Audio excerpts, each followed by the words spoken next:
Hello guys, good morning! So welcome po ulit dito sa aming Greenfield Realty, and then welcome ulit sa panibagong vlog namin for today kung saan mag-o-offer po kami ng isang property na along the road po. Ito po ay along Barangay Road, and then at the same time si property po ay merong frontage na maglalaro sa nasa 80 meters. Ayan. So itinatamaan po ng camera natin, ito na po yung pinaka-property.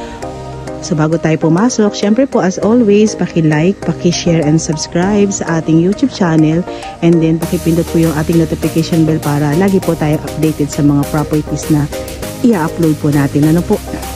Napakagandang property po yung i-offer ko sa inyo for today. Ito po ay may lawak or may sukat lang na 2 hectares. So medyo maliit yung cut natin. Okay na okay po dun sa mga naghahanap ng mga properties na hindi ganun kalaki ang sukat. So kayang i-maintain yung paglilinis and then pag-aalaga ng property po. So ayan, pasukin na natin si 2 hectares.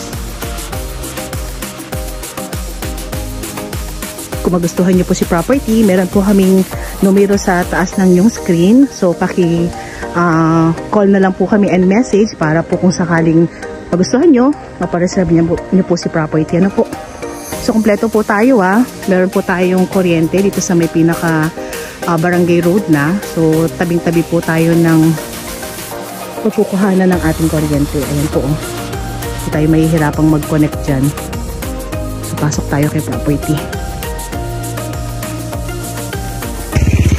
So yan, bago tayo pumasok, turo ko muna po sa inyo yung pinaka-start ng ating property. Kung makikita nyo po yung mga sagingan na yan, so yan po yung pinaka-boundary niya. So dyan magi-start yung ating pinaka-frontage. Ayan, dito po. And then magi-end tayo dun sa may pinaka puno na yon, sa may puno ng buli. Ayan, so medyo malayo-layo. Ayan. So estimated po, ulitin ko lang, nasa 80 meters po iyan. And then, dito pa lang sa harapan, makikita na natin ang dami niyang puno ng mahogany, mga puno ng niyog. So, mamaya bibilangin natin kung ilan yan. Yan, malaking puno ng mahogany. At dagdag details lang din po, tayo po ay hindi kapantayan ng road. So, from the road, from Barangay Road, ayan, medyo magpapaakyat tayo ng konting-konti lang naman po. So, may kukonsider ko rin naman siya na flat, pero semi-flat lang po siya, Hindi po siya totally 100% flat. Pero napakaganda ng mga ganitong klase ng tayo ng lupa kasi hindi naiistakan ng tubig. So yung tubig, magpo-flow lang siya. Hindi siya magkakaroon ng putik sa loob ni property. Kaya kahit umulan for today, okay kami mag-ikot kasi walang putik si property.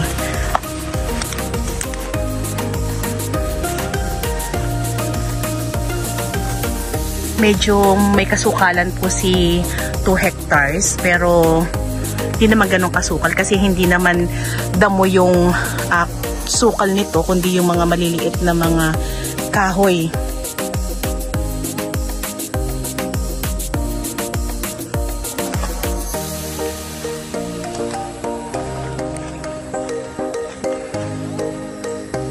Ito daw po ay maraming hardwood so mamaya iisa-isahin natin siya.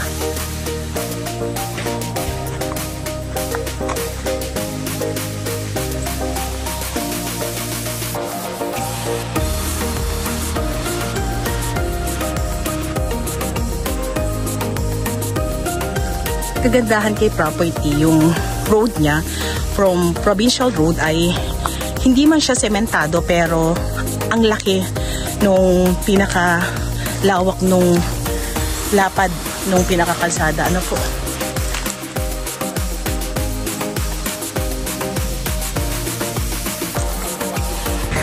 So yan, ikot pa tayo kay property.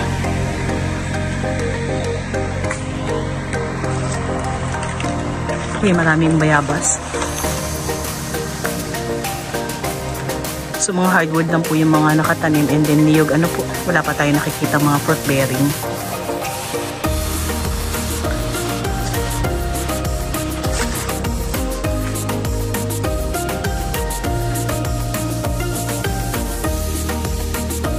So meron tayong hardwood na tinatawag na bunliu. Ayan. Matitigas na kahoy po yan. Daming bayabas.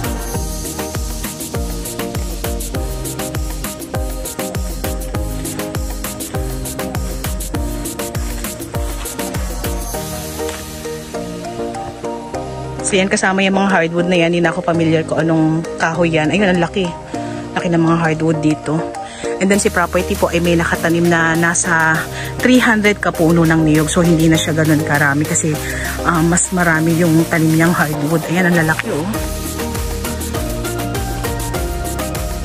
Papakinabangan natin yung mga kahoy niya pag nagpabakod tayo. And then si property po ay may sukat na. Pero kung gusto po natin magpa-relocate, pwede naman po. Ano po? Pero ito po ay may dating sukat na.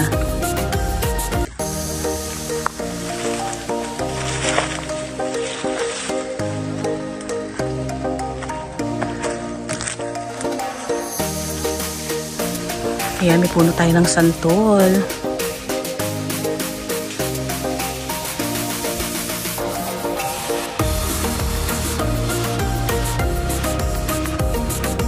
So ulitin ko lang po, si property po from the road ay unti-unti tayong umaakyat. So hindi naman natin mararamdaman kasi napaka-gradual naman nung gagawin nating pagpasok kay property, and then unti-unti tayong umaakyat.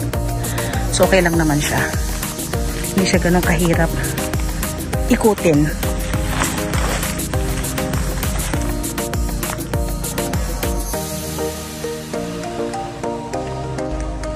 Ayan, ikot pa rin tayo.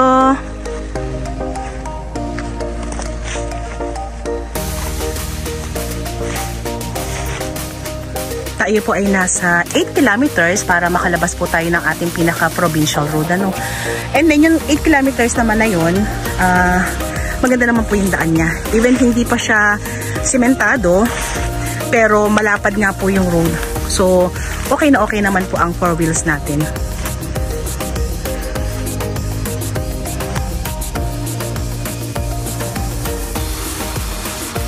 Ang dami talaga niyang hardwood.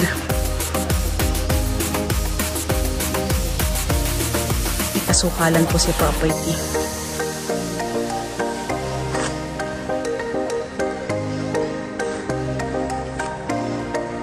And then yung mga niyog niya, hindi naman siya clearingin pa, pero medyo may kataasan na rin po. Pero matagal-tagal pa rin po itong pakikinabangan.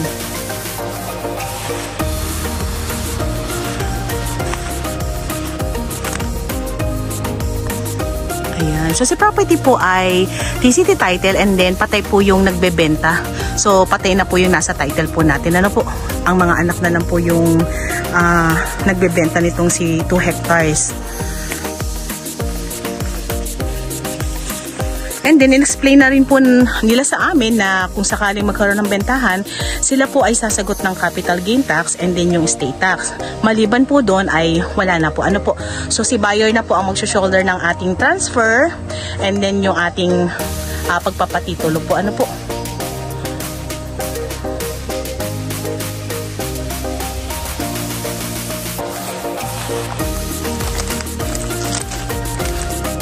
Panalo ka naman dito kay property. Okay siya. So ngayon po, napakahirap na talagang humanap ng mga property na along the road, na mura, and then may frontage at maraming tanim. So pagka mga ganitong property, na advice ko po sa inyo na i-grab nyo na po itong mga ganitong klaseng property.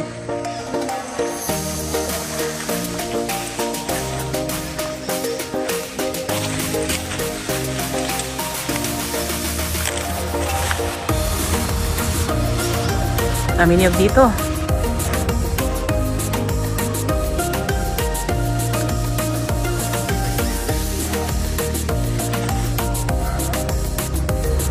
So yan, daming niyog. So estimated po natin ang ating saging ay maglalaro sa nasa 150 kapuno po. Ano po? So ayan, dalawa yung magiging return income natin dito. Yung ating mga niyog and then yung ating mga saging. Yan, so nadidinig niyo yung mga nagdadaang tricycle. So kung kayo po ay walang sasakyan at mabili niyo po si 2 hectares, meron po mga nagdadaan tricycle dito. So pwede po kayong sumakay doon para makalabas po kayo ng pinaka-provincial road. Yan, ang ganda. Yan, may puno tayo ng sampalok. And then yung mga mahogany po natin dito na nakatanim kay property ay medyo marami po, ano po. So, ang explain po sa atin ng ating seller, ito po ay kasi ay may tenant. So, yung tenant po, ang hiling lang niya is, kung magkabentahan, kukunin niya po yung mga malalaking mahogany and then ititira na lang po niya yung maliliit.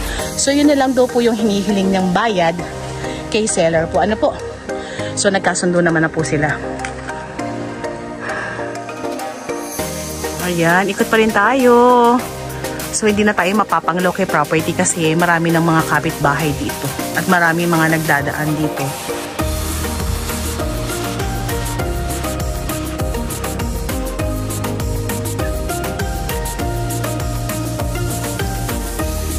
Ayan, so pakita ko lang sa inyo yung pinaka-end ng ating frontage. Ano po, pero bago ko pakita ko muna po sa inyo na tayo po ay mga kapitbahay na dito. Ayan, ang ganda ng bahay, oh. And then, ito po yung pinaka-end ng ating frontage kung saan ito nga po yung pinaka-buli. And then, dun po ako galing sa may pinaka-dulo dun. So, pasok tayo dito.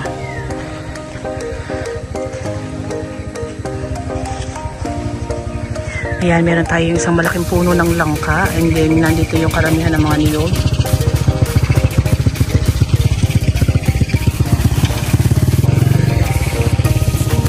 Ang lalaki ng mga hardwood talaga.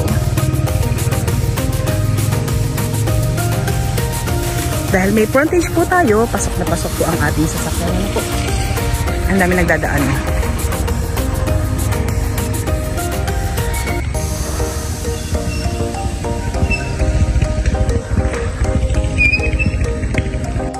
So yan, ikot pa rin tayo. Sako pa rin po itong tinatamaan po ng ating camera. Ayan. And then kagandahan dito sa property na to, hindi tayo mapapanglaw kasi gaya ng sabi ko, maraming kabahayanan, so hindi na siya liblib na lugar. So almost complete po si property. Ano po, bali meron tayong source ng kuryente, may signal ang ating phone, and then meron po tayong tinatawag na deep well kung sakali po gusto nyo magpalagay na po ng source ng tubig. Ayan. So gamit po ng mga taga rito ay deep well. Ang dami nagdadaan. So yan, ikot pa rin tayo. Lalaki pa rin ng mga hardwood dito. Punong-puno pa din. May mga buli din dito sa loob ng property.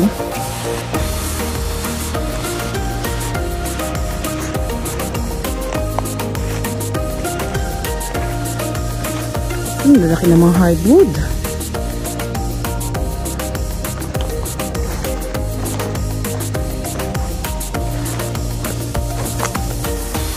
Laki ng puno ng sampalok ah.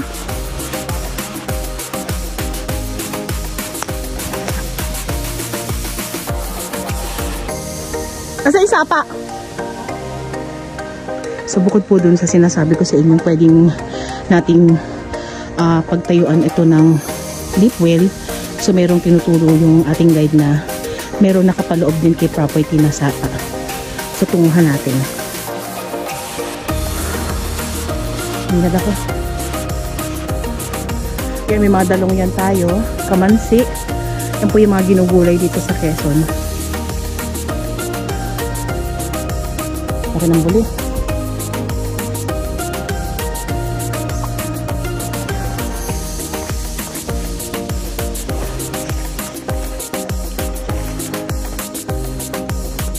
So ito yung pinaka-source ng tubig natin. Ito dito nadali yung tubig. Pag naulan. Tapos yung kinakatungtungan mo, Marlon, parang balon. Tangki ng tubig. Oo. Kaya lang mahirap alisin takip ano. Ay, sa bukas. Takap ng property yan? Meron pala siyang sariling ano. Ang dami mahogany dito. May nara pa. Oo, itong sang malaki, no? Antipolo. Ito, ano itong puno na to? Itong malaki na to? Ha? Bana ba?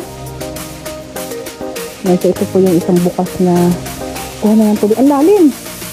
May tubig siya. Tangke to, no? Kaya pala may mga hose. Ayun, may mga hose. Hindi na malaki. Nilagyan talaga nila ng tangke, no? Yan, takpan mo na. Baka madumihan. Naiinom ba yan? May naman sa baba. Tawag dito yung parang... Dito, sakop pa rin to. Yung mga niyugan na yon, sakop yon? Yung maraming bunga ng niyog? Yung lalaki ng mga puno. Ganda. Antipolo? Ito malaki na to? Yan. Sa hardwood pa lang pala. Sulit ka na dito eh. Ah, ang ganda na lang. Yung mga anahaw na to. Yung kabilang nara. Okay. May mga kawayan din pala dito, no? Yung talapay mo yung ahon. Okay. Yung malaki na to? Kung napakalaki na to, dala yan? Okay. Sige. So yan, papalabas na tayo kay property. Bali kung sakali po magustuhan nyo po si property, kagaya ng sabi ko, nasa taas ng screen po ang aming mga numero. So kung meron man akong hindi nabanggit about this property, may description box naman tayo sa baba, so paki-check na lang po yun. At kung tayo po ay mamasyal dito po kay 2 hectares na nakalocate po dito sa Guinyangan, Quezon, tayo po ay magta-travel ng nasa 7 hours kung tayo po ay manggagaling ng Manila. Pero kung tayo naman po ay may sariling sasakyan, siguro mga nasa 5 to 6 hours lang po yung travel time po natin. Ano po? So, si Guinyangan po ay kalapit lang po ng bayan ng Lopez. So, hindi to kalayuan tong property na to. And isang magandang property na naman yung na-visit natin for today. Along the road, along Barangay Road. So, kompleto to ha, mula sa source ng kuryente, tubig, and then signal ng phone. Kompleto po tayo.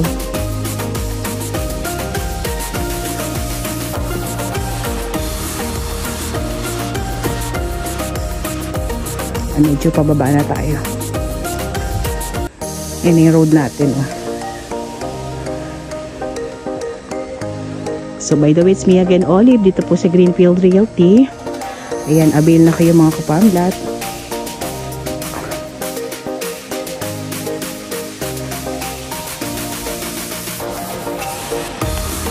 Napakagandang pagtaniman po ng mga halaman tong property na to, mga gulay, pag-alagaan ng hayop. Ayan.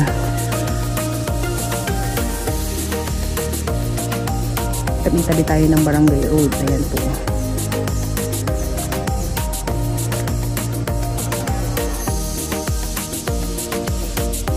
So, thank you for watching. And then, abang-abang po kayo sa mga i-vlog ulit natin ng mga property. Thank you.